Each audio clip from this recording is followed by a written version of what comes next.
This is the tragic story of 15-year-old Jeremie Goupall, a boy who had nothing to do with gangs, crime, or violence, yet became the victim of one of the most senseless killings in recent UK history.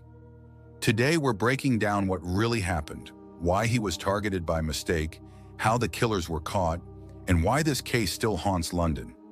Jeremie grew up in Thornton Heath, South London. People who knew him described him as gentle, humble, and always respectful. He loved football, gaming, and helping his family.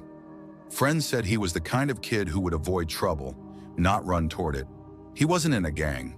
He wasn't involved in a rivalry. He was just a normal 15-year-old trying to live his life. But around him, a dangerous feud between local youth groups had been building for months. Thornton Heath and Croydon areas had seen rising tension. Robberies, assaults, ride-outs, and gang-related attacks. Innocent kids walked the same streets as armed teenagers, settling scores. On August 8, 2017, that tension reached its breaking point. That evening, Jeremie walked to a nearby corner shop with a friend to buy a simple 10-pound phone top-up. It was a warm summer night, quiet, nothing unusual. CCTV shows Jeremie laughing and talking as he enters the shop. At the same time, a group of masked teenagers drove into the area in a stolen car. They were armed with large knives, machetes, and a bottle of industrial-strength acid. These boys weren't looking for Jeremie. They were looking for anyone they believed was associated with a rival group.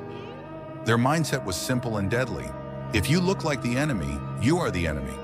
When they saw Jeremie and his friend outside the shop, they made a fatal assumption.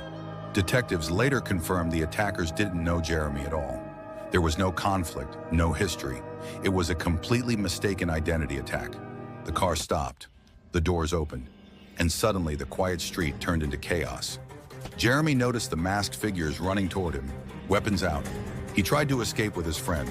They sprinted down the street while the attackers chased them with knives raised. Witnesses said the sound of footsteps and shouting echoed through the estate. Jeremie was caught within seconds. He was stabbed multiple times while acid was thrown around the scene, burning the pavement and nearby walls. One witness said it looked like something from a war zone. After the attack, the killers ran back to the car and sped off, leaving Jeremie bleeding on the ground. He was just 15 years old. Paramedics arrived quickly, but the injuries were too severe. Jeremie died at the scene.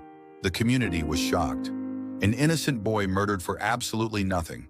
Police immediately launched a major investigation. This wasn't a random killing. It had the clear signs of a planned gang ride-out. Detectives collected CCTV footage from shops, buses, and homes around the area.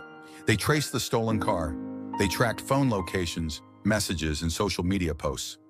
Slowly, the pieces came together.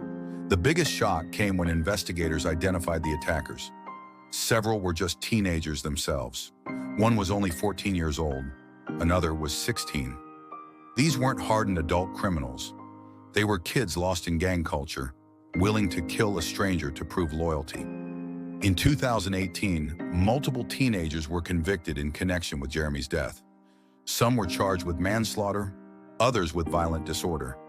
The sentences were long, but for Jeremie's family, nothing could bring him back. His mother said the pain never goes away. She described him as a happy boy with big dreams, a kind heart, and no involvement in gangs. She said, "He didn't deserve this. He didn't even know the people who did it." Schools across the area held memorials. Football teammates wrote his name on their shirts. At his funeral, the community demanded change. More youth support, more protection for kids who aren't part of gangs, but live near them. Jeremie's story spread across the UK because it represented something terrifying. Innocent children can become victims of gang feuds they know nothing about. He wasn't a target. He wasn't involved. He was simply outside at the wrong moment.